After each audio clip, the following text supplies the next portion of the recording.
Hello everyone.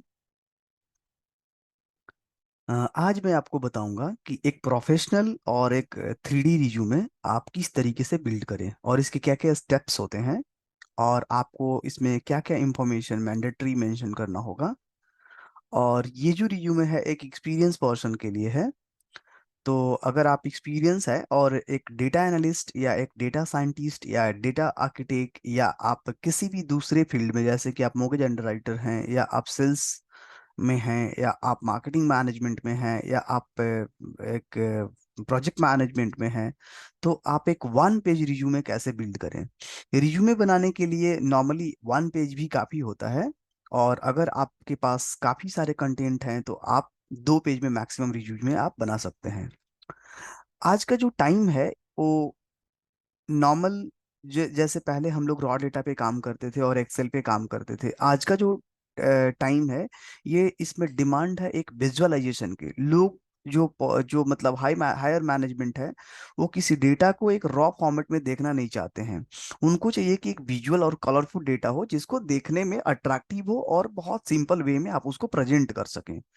तो similarly हमारा जो रिज्यूमे है, हमारे पास एक फीचर्स है जो हमारे एक इंडिविजुअल पर्सन के पास है, जिस फीचर्स को हम एक नॉर्मल पेज पे और एक सिंगल पेज पे या एक डबल पेज पे किस तरीके से हम प्रेजेंट करें और किस तरीके से हम उसको कंटेंट को वहाँ पे मेंशन करें, ताकि वो कंटेंट एक थ्री डी फॉर्म में हो और एक कलरफुल हो, ताकि एक जो हमारा रिक्रूटर्स है या जो हमारा हायरिंग मैनेजर है वो रिज्यूमे देख करके उसको थोड़ा अच्छा लगे और उसको ये फील हो कि हाँ, ये जो पर्सन है इसको कंप्यूटर के जो टाइम है या कंप्यूटर का जो नॉलेज है उसके पास काफ़ी ज़्यादा है।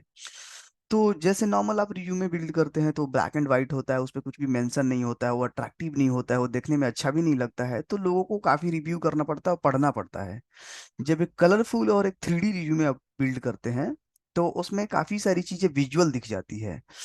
तो मैं रिकमेंड करूंगा कि अगर आप एक थ्री डी रिज्यूमे और एक प्रोफेशनल रिज्यूमे बिल्ड करना चाहते हैं तो आप एक इस तरह का रिज्यूमे बिल्ड करें।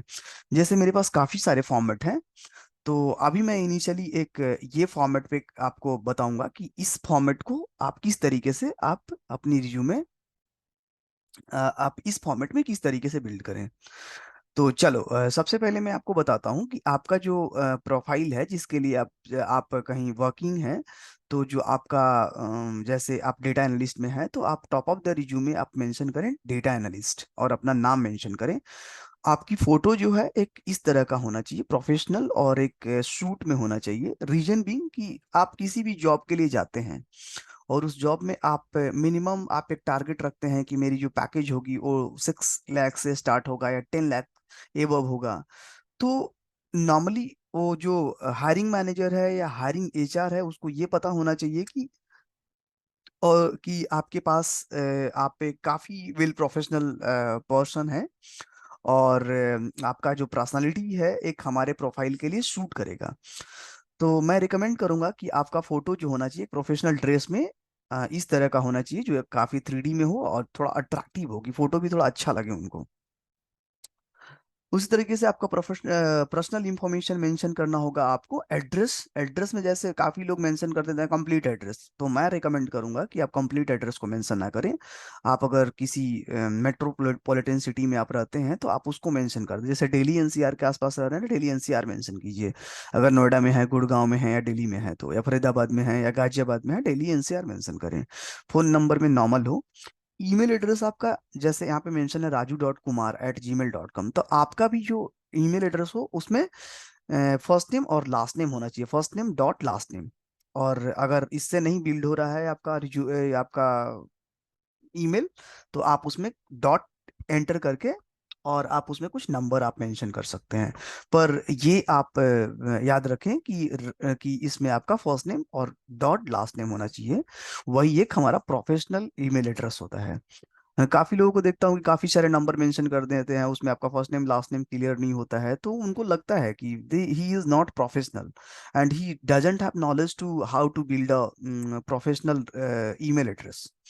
तो मैं रिकमेंड करूंगा कि आप एक प्रोफेशनल ईमेल एड्रेस क्रिएट करें। साथ ही आपको एजुकेशनल क्वालिफिकेशन मेंशन करना होगा।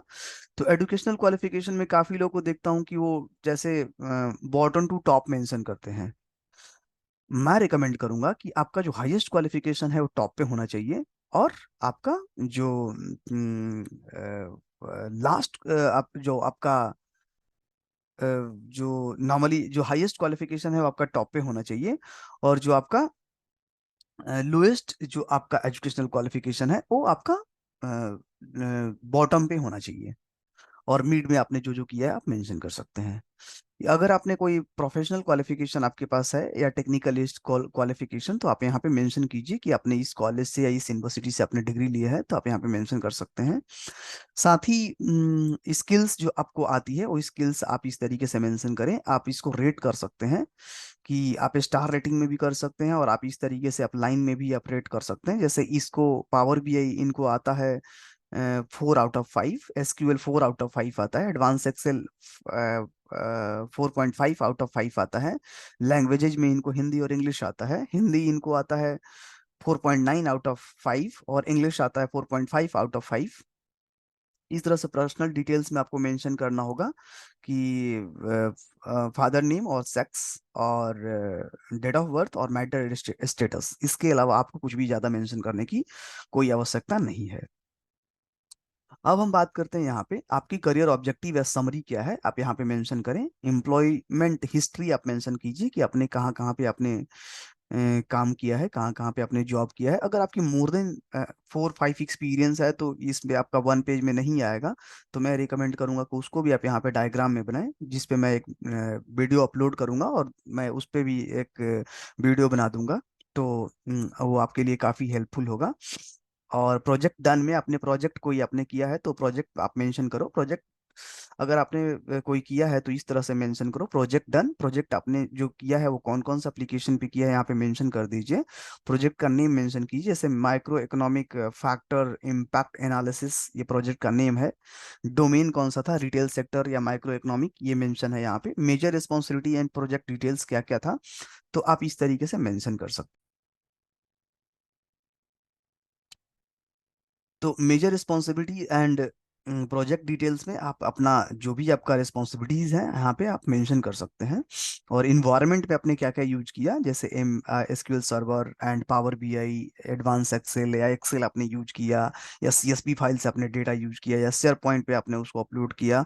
तो आप इस तरीके से यहाँ पे आप इन्वायरमेंट में आप मेंशन कर सकते हैं।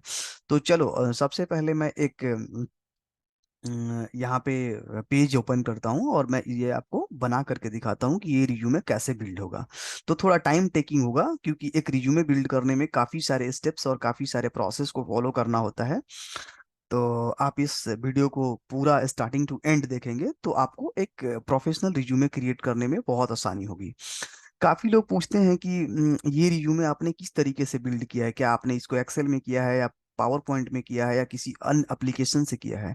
तो मैं आपको बताऊंगा कि डॉक्यूमेंट से रिलेटेड कोई भी काम अगर हम करते हैं, वर्ड से डॉक्यूमेंट से रिलेटेड, या लेटर लिखना हो, या आपको कोई रिज्यूमे अपडेट करना हो या रिज्यूमे बनाना है, तो मोस्ट प्रोबेबली हम प्रेफर करते हैं कि हम एमएस वर्ड को यूज करें, माइक्रोसॉफ्ट वर्ड को। तो मैंने भी काफ़ी सारी जो चीज़ें रिज्यूमे या कोई भी एक्सपीरियंस लेटर या किसी भी तरह का कोई भी चीज़ें अगर हम बनाते हैं, तो मैं भी इसी को यूज करता हूँ, माइक्रोसॉफ्ट वर्ड को। तो मैं एक यहाँ पे माइक्रोसॉफ्ट वर्ड ओपन करता हूँ, या यहीं से मैं यहाँ से एक न्यू डॉक्यूमेंट ओपन कर लेता हूँ। जैसे मैंने एक ब्लैंक पेज ले लिया, और ब्लैंक पेज लेने के बाद मैंने इसको यहाँ से ये कर दिया। मैं रिकमेंड करूंगा कि हमेशा ही कलरफुल रिज्यूमे बनाएं। अगर कलरफुल रिज्यूमे आप बनाते हैं तो आपकी जो रिज्यूमे है जल्दी शॉर्टलिस्ट होगा। और शॉर्टलिस्ट होने का एक दो चीज़ें और भी है जो मैं आपको गाइड कर दूंगा और बता दूंगा कि नौकरी की प्रोफाइलिंग कैसे करें कि आपके पास कॉल्स ज़्यादा हैं और आपको जॉब मिलने में बहुत आसानी हो। तो सबसे पहले मैं यहाँ पे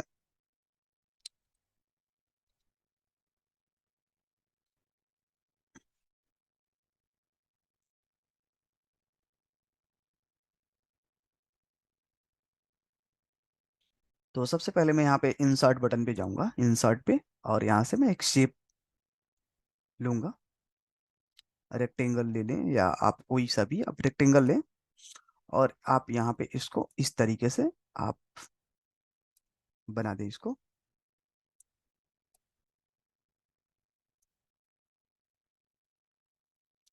ये कोई जरूरी नहीं है कि आप ये कलर मैं जो लिया हूँ वही कलर लीजिए, आपको जो भी कलर ये थोड़ा अच्छा लगता है, अट्रैक्टिव लगे, आप उसे आप ले सकते हैं। तो जैसे कि मैंने ये एक अपना अभी ये कलर मैंने लिया है, पर मैं कोशिश कर रहा हूँ कि मैं आपको एक ऐसा बनाऊं। तो यहाँ पे शेप में मैं गया, और शेप में यहाँ पे मैंने ये कलर ले लिया फिल करके, और इसी का कलर का मैंने आउटलाइन ले लिया। और इसको आउटलाइन लेने के बाद मैंने थोड़ा सा इसका ब्रीथ बढ़ा दिया। इसी तरीके से एक मैंने और शेप लिया, और यहाँ पे इसको मैंने कर दिया।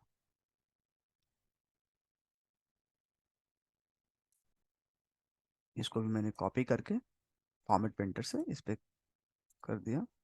ये सेम वैसे ही हो गया। तो आप भी फॉर्मेट पेंटर का यूज करेंगे MS वर्ड में, बहुत आसानी से आप बना पाएंगे। तो देखिए इस तरह से हो गया। अब यहाँ पे आपको मेंशन करना है, जैसे इसमें मेंशन है डेटा एनालिस्ट और राजू कुमार, तो मैंने जैसे कि यहाँ से कॉपी किया, और यहाँ पे आप एक और बॉक्स लेंगे, और इसमें ऐड पे करके और यहाँ पे पेस्ट कर देंगे। और इसको आप थोड़ा सा इसका ब्रीथ बढ़ा दीजिए,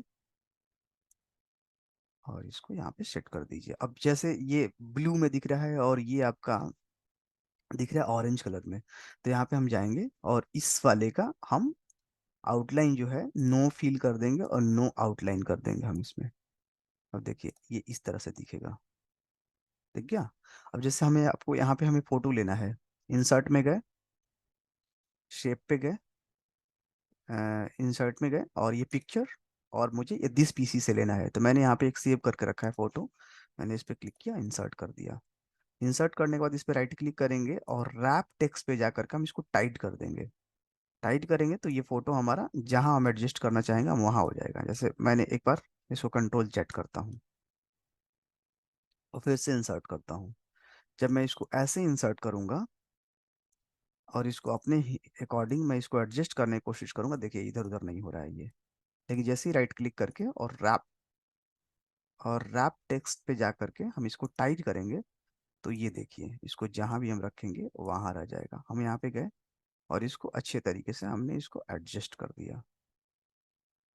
राइट। थोड़ा फोटो आप बड़ा ही रखिए ताकि वो दिख जाए आपको। एक फिर हम इंसर्ट करेंगे यहाँ पे एक शेप इसी तरह से, और यहाँ पे हम उसको बना लेंगे। ठीक है। और इसको अब जब हम बनाएंगे तो इसमें हम मेंशन करेंगे ये सारी इंफॉर्मेशन, जैसे पर्सनल इंफॉर्मेशन से लेकर के हम यहाँ तक कॉपी कर लेंगे, स्किल तक इसमें पेस्ट कर देंगे। ठीक है। अब यहाँ पे देखिए ये पावर BI है, स्किल में पावर BI को भी हम यहाँ पे रख देंगे। लैंग्वेजेस है, इसको भी मेंशन कर देंगे। ठीक। और हम इसको यहाँ पे लाके अरेंज कर देंगे।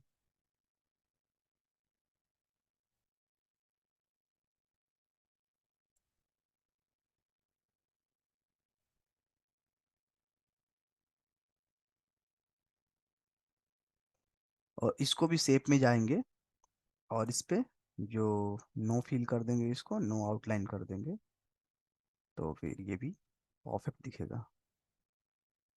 अगर आप इसको रेट करना चाहते हैं तो रेट भी कर सकते हैं, रेट करना नहीं चाहते हैं तो आप ऐसे भी छोड़ सकते हैं। लेकिन जैसे मैंने आपको बताया था कि आपका रिव्यू में थोड़ी विजुअल होनी चाहिए।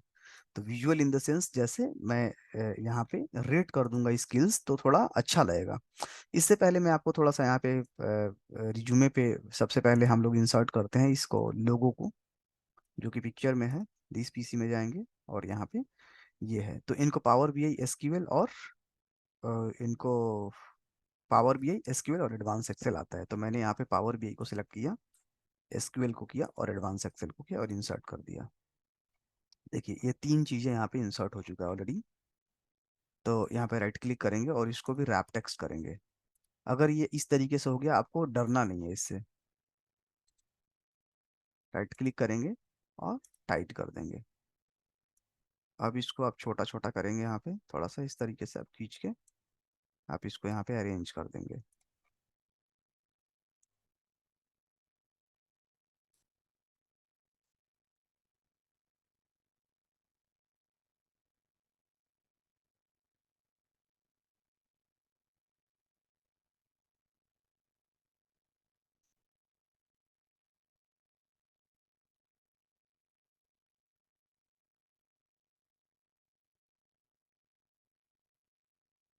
एडवांस एक्सेल नहीं आया है तो हम एडवांस एक्सेल को भी फिर से यहाँ पे इंसर्ट कर लेंगे।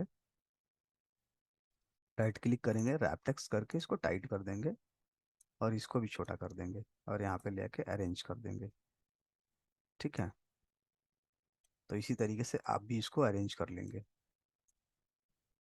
अब देखिए शेप जो है ये एक एक साइज में नहीं आ रहा है, तो हम यहाँ पे जाएंगे, शेप को इस तरीके से करेंगे। जैसे ये जो शेप है थोड़ा सा इसको बड़ा कर लेंगे इस तरीके से, ताकि सामने वाले को दिख जाए जल्दी से। तो इस तरीके से, और इस शेप की साइज करना है तो हम यहाँ पे ले जाएंगे और इसको इसके साइज के अकॉर्डिंग हम यहाँ पे खींच के बना देंगे। फिर इसको यहाँ पे अरेंज कर देंगे। इसी तरीके से इसको भी ले जाएंगे यहाँ पे और यहाँ से खींच देंगे और ये साइज मिला देंगे। तो देखिए ये तीनों का साइज बराबर हो गया। अगर नहीं होता है तो आप एरो अप डाउन से थोड़ा थोड़ा आप आगे पीछे करके आप अपने इसको एडजस्ट कर सकते हैं। अब जैसे देखिए,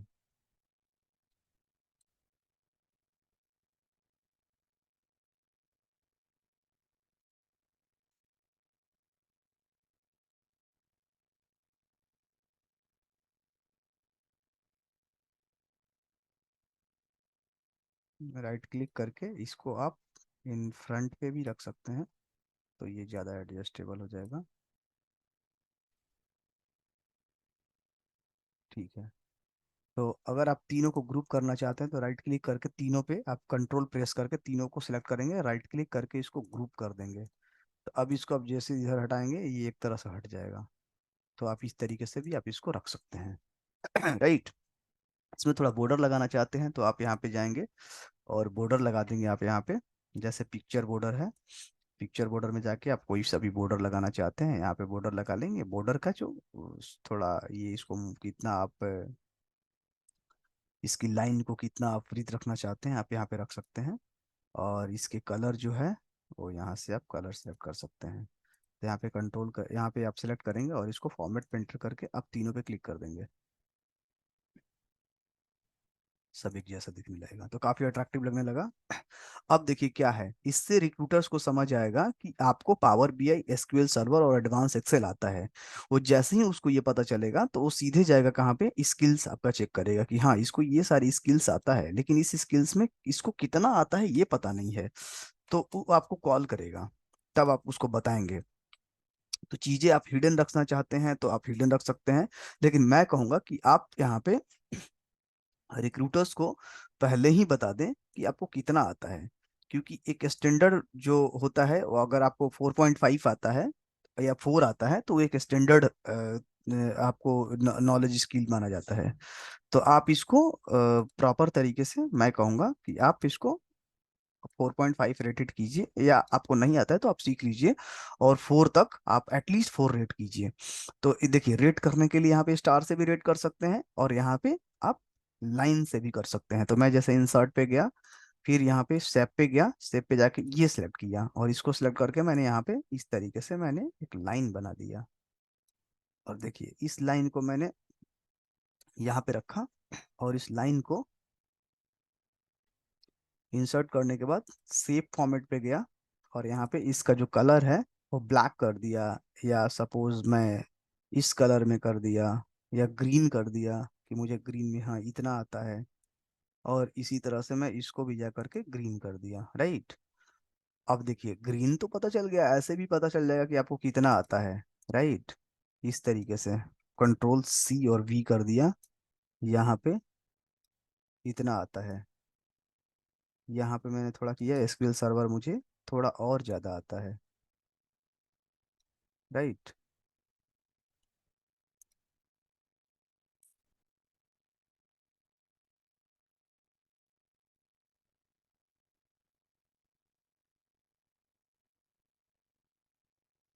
तो देखिए इस तरह से थोड़ा सा आपको समझ नहीं आएगा, तो मैं इसको डिलीट कर देता हूँ और इसको यहीं पे रखता हूँ, और साथ ही एक और इंसर्ट कर लेता हूँ, या इसको कॉपी करके पेस्ट करता हूँ और इसको थोड़ा छोटा कर लेता हूँ, राइट। इसको छोटा करके इसको यहाँ पे रखता हूँ। देखिए अब क्या होगा कि इसको जा करके मैं इसका कलर थोड़ा दूसरा कर देता हूँ। जैसे सपोज इसको,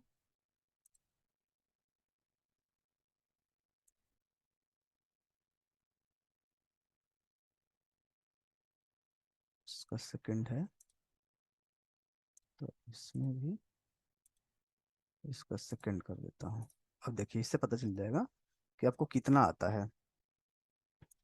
अब इसी को कंट्रोल प्रेस करके इस पे भी, इसको भी सिलेक्ट कीजिए और इसको भी सिलेक्ट कीजिए, और कंट्रोल राइट क्लिक करके और इसको ग्रुप कर दीजिए, और इसको कंट्रोल सी और कंट्रोल वी कर दीजिए आप। अगर सेम शो करना चाहते हैं तो ये ठीक है। अगर आप यहाँ पे थोड़ा रेटिंग बढ़ाना चाहते हैं तो यहाँ पे थोड़ा सा आप इसको बढ़ा दीजिए, इसको थोड़ा बड़ा कर दीजिए, और इस वाले को थोड़ा छोटा कर दीजिए।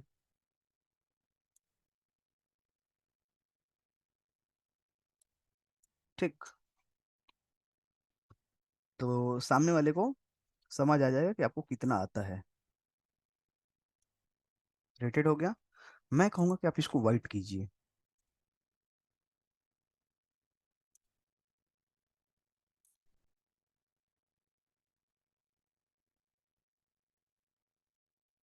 इसको सिलेक्ट कीजिए और इसको वाइट कीजिए, और यहाँ भी वाइट कीजिए। इट मीन्स कि ये वाइट रेटेड होगा और ये आपका वो हो जाएगा। इस तरह से इसको भी कीजिए, इसी तरह से इसको भी कीजिए, थोड़ा कलर देखने में थोड़ा ठीक लगे, वो वाली बात।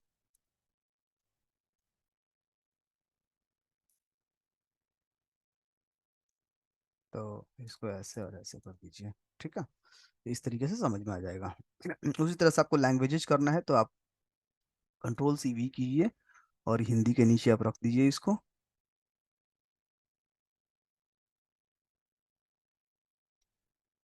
और इसको आप कंट्रोल सी वी कीजिए, और इसको यहाँ पे रख दीजिए।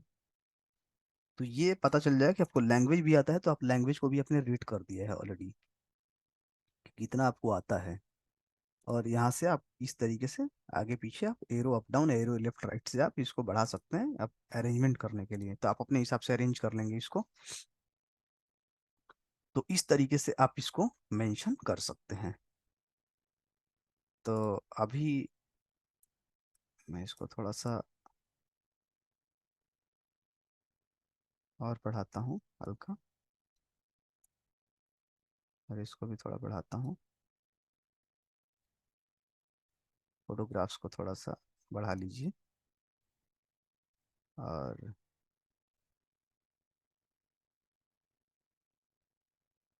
ये देखिए, ये थोड़ा सा ऊपर नीचे हो जाएगा, तो इसमें आपको थोड़ा सा भी हेजिटेशन नहीं होना, हेजिटेट नहीं होना है, डरना नहीं है। ये नॉर्मल आप इसको ऊपर नीचे कर सकते हैं, बढ़ा सकते हैं।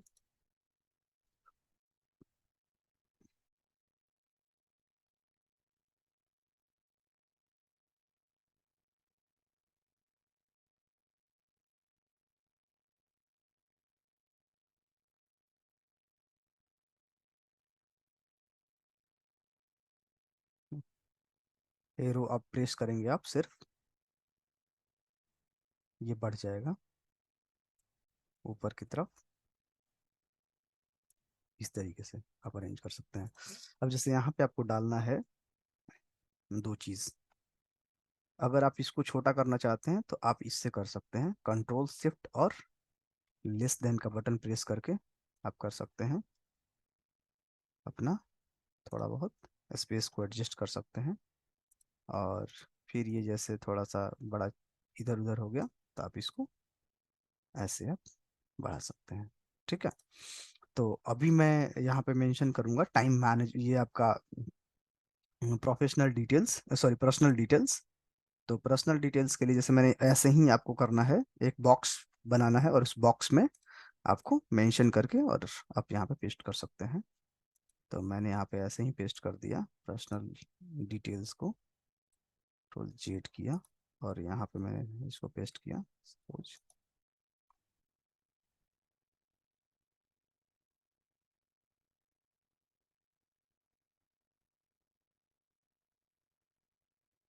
ठीक है, यहाँ पे इसको मिला करके रख दिए यहाँ पे। ठीक है, इसको थोड़ा बड़ा कर दिया।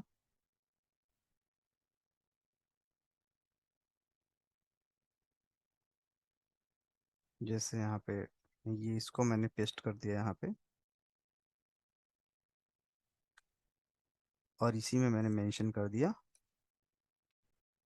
Personal details. इसको मैंने यहाँ से फॉर्मेट प्रिंट किया और इसको मैंने यहाँ पे ऐसे कर दिया। शिफ्ट F3 प्रेस करेंगे आप, ये स्मॉल और कैपिटल में कन्वर्ट हो जाता है। तो इस तरीके से आप इसको बना लेंगे। तो यही रहा, इस तरीके से आप इसको प्रिपेयर कर सकते हैं।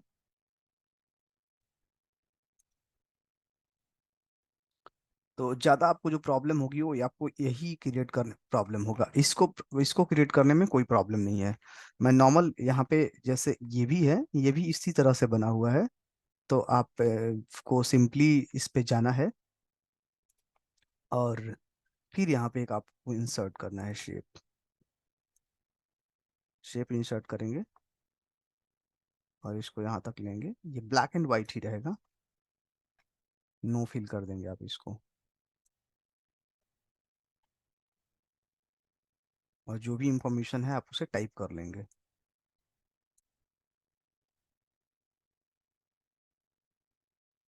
ठीक, राइट क्लिक करके ऐड टेक्स्ट कर देंगे, और यहाँ से जैसे मैंने कॉपी किया कंट्रोल A और control V, sorry control C, और यहाँ पे मैंने कंट्रोल V कर दिया। तो देखिए इस तरीके से यहाँ पे पेस्ट हो गया। अब जैसे ही मैं इसको सेलेक्ट किया हूँ, इसको सेलेक्ट करने के बाद मैं कुछ नहीं करूँगा, सेव फॉर्मेट पे जाऊँगा और यहाँ पे इसको नो फिल नो आउटलाइन। ठीक है, और ये देखिए रिज्यूमे में बिल्ड हो गया। तो इसी तरीके से आप अपना रिज्यूमे बिल्ड कर लेंगे। एक चीज मैं आपको और इसमें रिकमेंड करूंगा कि जैसे यहाँ पे हमने रेट कर दिया है, ठीक है, तो हम कोशिश करेंगे कि हम इसको बोल्ड में रखें, ताकि रिक्रूटर्स को समझ में आए कि नहीं, ये चीजों को जिसको उसने बोल्ड किया है ये तो इसको बहुत अच्छे से आता है। तो ये हो गया। इसी तरीके से अब इसको हम पढ़ेंगे और पढ़ करके जो भी इसमें होगा कि हमको लगेगा कि जो हमें बोल्ड करना है वो हम यहाँ पे बोल्ड कर सकते हैं।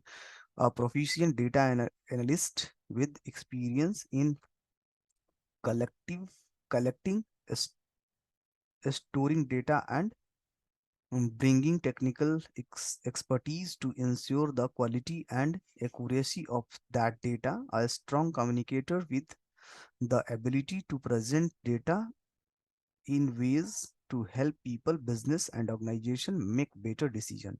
So business को अगर आप यहाँ पे बोल्ड करेंगे तो अच्छा रहेगा, ऑर्गेनाइजेशन को छोड़ दीजिए, डिसीजन को आप यहाँ पे बोल्ड कीजिए ताकि रिक्रूटर्स का नज़र इस पे पहले जाए।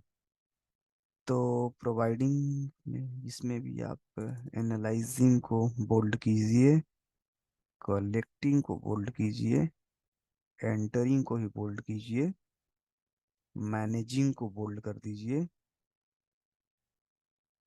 मेटा डेटा को बोल्ड कीजिए,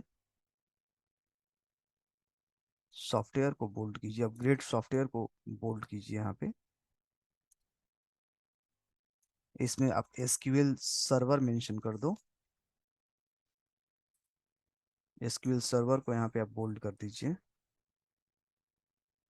और मैनुपुलेटेड को बोल्ड कीजिए, एक्सेल बोल्ड कर दीजिए। एनालाइज्ड को भी आप बोल्ड कीजिए।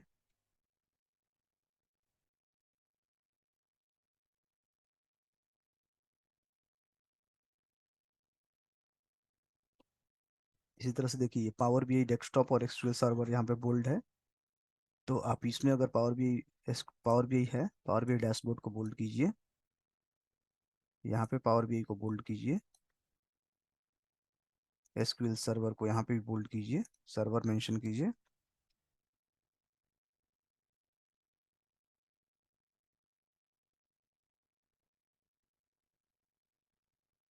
बोल्ड कर दीजिए इसको। माइक्रो इकोनॉमिक को बोल्ड कीजिए। इंडेक्स को भी बोल्ड कर दो।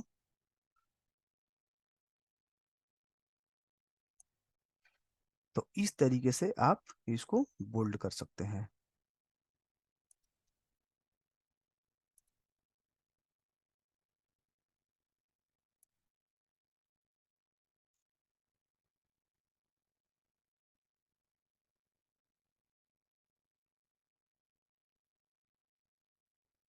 ये बाकी सारे बोल्ड हैं, इसको आप बोल्ड कर सकते हैं। तो अभी देखिए आपकी ये जो रिज्यूमे है कितना अच्छा दिखने में, अट्रैक्टिव दिखने में लग रहा है। एक चीज मैं आपको और गाइड करूंगा इसमें कि देखिए, एक प्रोफेशनल रिज्यूमे बिल्ड करने के लिए आपको ये जो चीज़ें हैं जो इम्पोर्टेंट, जो मैं आपको एक बार एक और एक्सप्लेन कर देता हूँ। जैसे इसमें लोगो आपका होना चाहिए, प्रोफेशनल फोटोग्राफ्स होना चाहिए, आपका प्रोफेशनल ईमेल एड्रेस होना चाहिए, जो मैंने ऑलरेडी पिछले वीडियो में भी आपको बता चुका हूँ कि प्रोफेशनल ईमेल एड्रेस कैसे प्रिपेयर होना चाहिए, उसके क्या क्या प्रोसेस और क्या क्या उसके क्राइटेरिया होता है। तो इस तरीके से एक प्रोफेशनल रिज्यूमे आप बिल्ड करके और अपनी करियर की अपनी शुरुआत कर सकते हैं, और अपना जॉब फाइंड करने का एक बेटर तरीके से आप एक फर्स्ट स्टेप को फॉलो कर सकते हैं। तो इस तरीके से आप अपना रिज्यूमे क्रिएट करेंगे। अगर किसी भी तरह का आपको कोई भी चैलेंजेज आता है रिज्यूमे के लिए बिल्ड करने में, तो आप कमेंट बॉक्स में जरूर मेंशन करें कि मुझे यहाँ पे प्रॉब्लम आ रहा है। मैं जरूर उस पर एक वीडियो बनाऊंगा, या मैं आपको इंडिविजुअल गाइड भी कर दूंगा। तो इंडिविजुअल गाइड के लिए मैं वहाँ पे अपना एक ईमेल एड्रेस मेंशन कर दूंगा। तो आप उस ईमेल एड्रेस पे डायरेक्टली आप मेल कर सकते हैं, या आप मैसेज कर सकते हैं नॉर्मली। आपको जो भी लैंग्वेजेज आता है, हिंदी हो, इंग्लिश हो, या आप किसी और लैंग्वेज में मेंशन करना चाहते हैं, तो आप मेंशन करें। मैं प्रेफर करूंगा कि आप हिंदी और इंग्लिश लैंग्वेज में आप वहाँ मेंशन करें, और मैं आपसे डायरेक्टली कनेक्ट भी कर सकता हूँ, और आपको जहाँ पे प्रॉब्लम आएगी जरूर मैं आपको गाइड करूंगा। तो आज के लिए मैं यहीं पे इस सेशन को एंड करता हूँ। मिलते हैं नेक्स्ट वीडियो में। आज के लिए थैंक यू।